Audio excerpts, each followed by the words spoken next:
Assalamualaikum warahmatullahi wabarakatuh. Kami dari kelompok 6 akan membahas materi yang berjudul LDKK dalam upaya bela negara. Sebelum lanjut ke materi, perkenalkan nama saya Naila Najwa Aulia. Baik, pembahasan pertama mengenai latar belakang.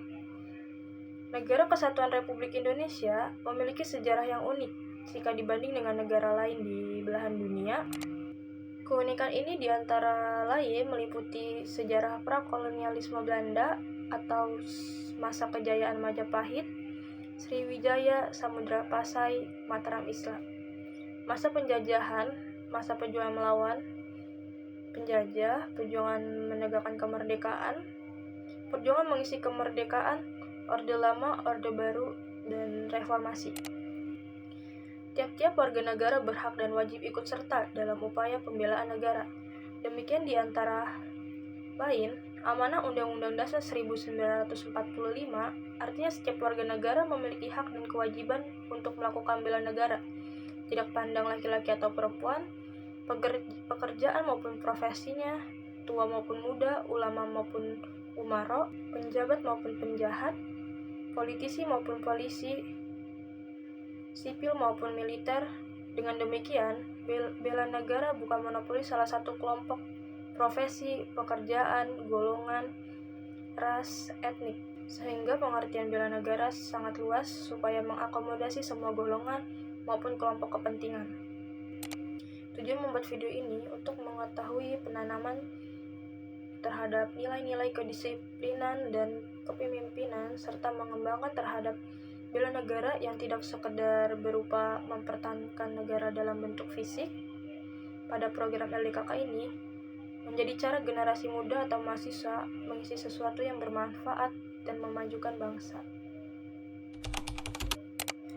LDKK atau Latihan Dasar Kepemimpinan dan Kedisiplinan merupakan kegiatan rutin yang wajib diikuti oleh seluruh mahasiswa. Sekian penjelasan singkat mengenai LDKK. Berikut adalah video wawancara dengan narasumber dari bidang kemahasiswaan UBP Karawang. Baik, dasar utama untuk penyelenggaraan LDKK adalah dasar hukumnya adalah untuk mencapai visi misinya UBP. Tahu visi misinya UBP? Apa itu? Berwawasan kebangsaan dan berprestasi internasional, ya. Nah, berwawasan kebangsaannya itu adalah kenapa LDKK ada? Karena itu dasarnya di situ ya, untuk mencapai visi itu tersendiri. Nah, LDKK adalah menciptakan suatu perilaku bagi mahasiswa, ya, perilaku yang lebih baik, disiplin, ya, dan sebagainya. Ya, kepemimpinan yang adik-adik pernah melakukan di sana ya, selama 1 hari 1 malam. Nah, dan kita penyelenggaraan LDKK itu tidak diselenggarakan di kampus. Kita menyelenggarakannya bermitra dengan 305 yang sudah dipastikan mereka itu adalah orang-orang yang expert di bidangnya. Penting, maka bagian LDKK sekarang salah satu wajib bagi mahasiswa UBP dan masuk ke dalam SKPI. Tahu SKPI? Surat Keterangan Pendamping Ijazah. Jadi kalau mahasiswa belum LDKK dipastikan gak akan bisa lulus, gak akan bisa sidang, skripsi, ngajuin sidang, harus punya itu dulu. Gitu ya? Oke, tujuan utamanya itu capai visi misi. Sejauh ini sudah signifikan perubahan mahasiswa yang tadinya dulu belum ada kebijakan LDKK, dan di 2023 ini melalui Pak Wakil Rektor 3 ada kebijakan LDKK wajib, maka perubahan signifikan bagi mahasiswa sekarang ya. Saya bisa melihat dari angkatan 2000 yang belum LDKK yang sudah LDKK. Nah, mereka ada perubahan-perubahan perilaku yang lebih baik. Ya, seperti Anda ini ya yang sudah LDKK, perilakunya yang lebih baik, menjadi yang lebih nasionalis, memahami jerih payah negara, berbangsa dan negara, ya. Dan itu ditanamkan kepada mahasiswa. Dan kalian itu kan agent of change-nya nanti ke depan, masa depan bangsa. Oleh karena itu dasar utama untuk menjadi sukses, amanahnya adalah disiplin. Maka sebelum Anda masuk ke semester 1 diwajibkan LDKK, ya. Oke. Jadi ada perubahan gitu ya. Ada perubahan. Ya seperti adik-adik ini kan perilakunya baik. Insya Allah ya. Nah, baik. Disiplin. Sekarang disuruh bikin tugas oleh dosen ngikutin. Kan itu bagian perilaku yang baik kan? Iya. Ngejar-ngejar Bu Intan, ngejar-ngejar saya kan itu demi apa? Demi berperilaku baik, mengikuti arahan-arahan dosen. Ya, baik. Jelas dia mereka punya pondasi yang kuat. Ya, mahasiswa itu tidak mahasiswa stroberi. Ya, kuat dia. Artinya apa? Secara disiplin dia kuat, secara kepemimpinan dia kuat. Dia kuat lahir dan batin untuk menyongsong masa depan. Jadi menanamkan dirinya dan mencintai bangsanya, ya. Bangsa dan negaranya, mencintai jiwa dan raga. Itu terutama deh, supaya di dewasa ini ya tahu anak-anak sekarang. Ya Anda melihat kan berapa banyak yang pingsan, baru kepanasan upacara aja udah pingsan gitu ya. Mungkin salah satu yang pingsan ini. Enggak sekali mungkin ya. Ya itu supaya mengokohkan kuat disiplin terutama deh. Disiplin yang berperilaku baik, yang baik itu yang memiliki akhlakul karimah. Ya. Supaya mahasiswa yang punya etika, tata krama yang baik, bukan hanya berbangsa dan negara, bahkan di rumah dengan orang tua, di kampus, ya, bahkan untuk ke depan di masyarakat. Kan tujuan utama hidup Anda ini nanti setelah sarjana ya ditunggu di masyarakat kontribusinya. Iya. Nah, oleh karenanya kamu udah ditanam pondasi disiplinnya sejak dini ini gitu. Perkenalkan, saya Saparina Agustin. Di sini saya akan menjelaskan bela negara adalah sikap dan tindakan warga negara yang dilandasi rasa cinta tanah air, kesadaran berbangsa dan bernegara, keyakinan Pancasila sebagai ideologi bangsa dan negara, kerelaan berkorban guna menghadapi setiap ancaman, tantangan, hambatan, dan gangguan ATHG, baik yang datang dari dalam maupun dari luar, yang membahayakan kelangsungan hidup bangsa dan negara, keutuhan wilayah, yurisdiksi nasional dan nilai-nilai luhur Pancasila dan Undang-Undang Dasar 1945. Selanjutnya, ada beberapa pengertian bela negara menurut para ahli.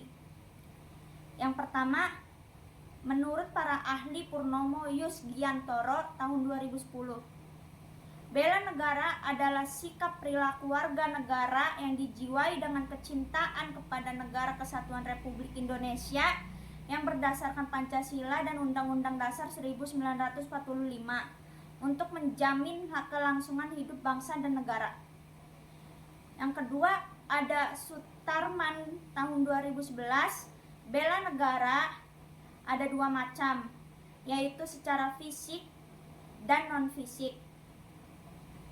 Bela negara fisik adalah bagi warga negara yang langsung maju perang dengan memanggul senjata. Sedangkan bela negara non-fisik adalah bela negara yang dilakukan oleh warga negara yang tidak langsung maju perang dengan angkat senjata, tetapi dilaksanakan melalui pendidikan kewarganegaraan dan pengabdian sesuai dengan profesinya masing-masing. Baik, assalamualaikum warahmatullahi wabarakatuh. Saya Nafiza Khairunisa. Di sini saya akan mewawancarai salah satu tentara di Univ 305 tentang bela negara. Bapak boleh perkenalan diri dulu? Boleh, baik. Untuk adik-adik selamat datang di 305. Nama saya Julkarnain, berdinas di Batalion 305. Mungkin itu aja ya Pak, pertanyaan singkatnya. Iya. Apa ya? Ya, baik, Pak. Jadi melatih dasar kepemimpinan untuk meningkatkan rasa cinta tanah air untuk mahasiswa, seperti itu ya pertanyaannya. Jadi sebenarnya ada dua hal sih ya yang saya pahami, yang saya tahu. Yang pertama itu tidak cukup melatih diri kita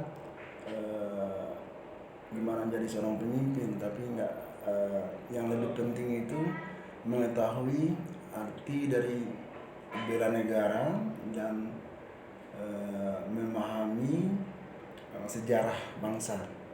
Ketika kita tidak memahami sejarah bangsa, tradisi, budaya, hanya kita memahami cara atau ilmu kepemimpinan, itu pun akan menciptakan pemimpin-pemimpin yang memang sulit untuk membuat dirinya mencintai tanah air, seperti itu. Jadi kalau bagaimana sih caranya itu, banyak hal sih yang bisa dilakukan untuk mewujudkan rasa cinta tanah air itu. Dari dasar ilmu kepemimpinan itu, seperti mungkin adik-adik bisa bergabung dengan organisasi di kampus, kan ada ya, Iya. organisasi kampus atau di masyarakat sekitarnya tempat adik-adik tinggal. Terus yang kedua juga adik-adik itu bisa belajar ambil inisiatif, yang mempunyai ide-ide pada saat bergabung dengan organisasi. Itu juga bisa melatih ilmu kepemimpinan. Terus juga selanjutnya itu mungkin bisa kembangkan kemampuan komunikasi. Terus bisa juga adik-adik itu belajar bertanya pada senior, atasan, untuk kakak, abang, sering berkomunikasi, mencatat, menulis. Nah, itu bagian-bagian kecil untuk melatih kita melatih kepemimpinan, sehingga kita bisa menumbuhkan rasa cinta tanah air, seperti itu. Dan gak kalah pentingnya, kita harus belajar mengenal sejarah, mengenal bangsa, seperti itu. Jadi kita akan bisa menumbuhkan rasa cinta tanah air kita. Jadi banyak tips buat jadi kepemimpinan gitu Ya, seperti itu yang saya pahami ya. Iya. Pertanyaannya seberapa efektif ya melatih kepemimpinan. Jadi sebenarnya pada dasarnya melatih dasar ilmu kepemimpinan itu melatih kedisiplinan secara individu ya, karakter seseorang, sehingga membentuk rasa tanggung jawab pada seseorang. Nah, rasa tanggung jawab itulah yang dibutuhkan oleh seorang pemimpin ke depannya. Jadi sangat efektif. Rasa tanggung jawab gitu Iya, ya. betul, rasa tanggung jawab. Baik. Jadi latihan dasar kepemimpinan itu sebenarnya sih melatih diri kita untuk menghadapi apapun tantangan kehidupan ke depan, ya, baik secara individu maupun kelompok, baik kita sebagai saat itu jadi pemimpin ataupun tidak, karena pada dasarnya kita adalah pemimpin semua. Kita memimpin diri sendiri dan juga memimpin suatu bisa organisasi, kelompok atau tim, seperti itu ya. Dan metode-metodenya ya nggak beda jauh seperti apa yang seperti adik-adik seminar, terus masuk dalam organisasi, terus belajar di situ dan lain sebagainya, seperti itu sih. Banyak gitu ya, dari itunya metodenya. Begini, pada intinya itu bela negara ya, tentang bela negara itu. Jadi tidak harus kita itu memangku senjata berada di garis depan ketika negara diserang atau apapun, tidak seperti itu. Sebenarnya artinya itu kita punya pekerjaan masing-masing. Seperti adik-adik, bela negara itu bukan berarti ketika diserang harus bertempur, nggak seperti itu juga. Jadi sesuai dengan profesi masing-masing. Nah, kalau adik-adik ya seperti tips-tips belajar kedisiplinan tadi, adik-adik itu bisa seminar, belajar disiplin waktu, terus karya-karya adik-adik itu bagian bela negara. Jadi nggak harus langsung perang.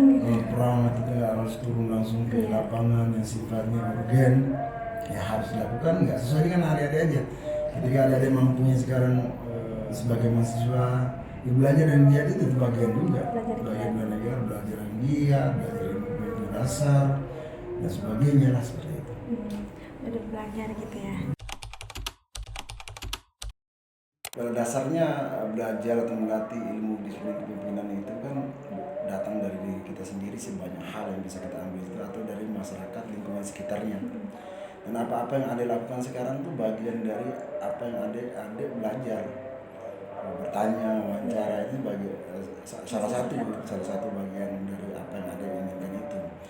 Dengan cara-cara seperti ini bisa menumbuhkan rasa cinta tanah air adik-adik itu, sehingga mewujudkan rasa bela tanah air. Seperti itu. Seperti itu. Baik, kalau menurut saya bernegara sangat penting, wajib dilakukan, memiliki rasa oleh setiap warga negara Indonesia. Itu dasar hukumnya tak ada di Tata Negara Nomor 6 Tahun 73, dan tidak ada di Undang-Undang Perdagangan Indonesia bahwa negara itu wajib hukumnya untuk dilakukan setiap warga negara Indonesia. Karena kenapa? Bela negara itu satu konsep untuk membangun negara dan pertahanan negara, yang bertujuan untuk persatuan bangsa. Fungsi kita mengajak masyarakat untuk ikut serta, ikut turut untuk bernegara. Itu alasannya. Penting gitu ya. Baik. Cukup sekian Bapak, terima kasih telah berpartisipasi untuk ikut wawancara kali ini. Sebelumnya maaf kalau ada kurang salah kata gitu. Wassalamualaikum warahmatullahi wabarakatuh. Sebenarnya tadi saya menyampaikan sepemahaman saya yang saya tahu, dan kalimat yang saya sampaikan mungkin kurang pas, maaf. Seperti ya. Terima kasih juga.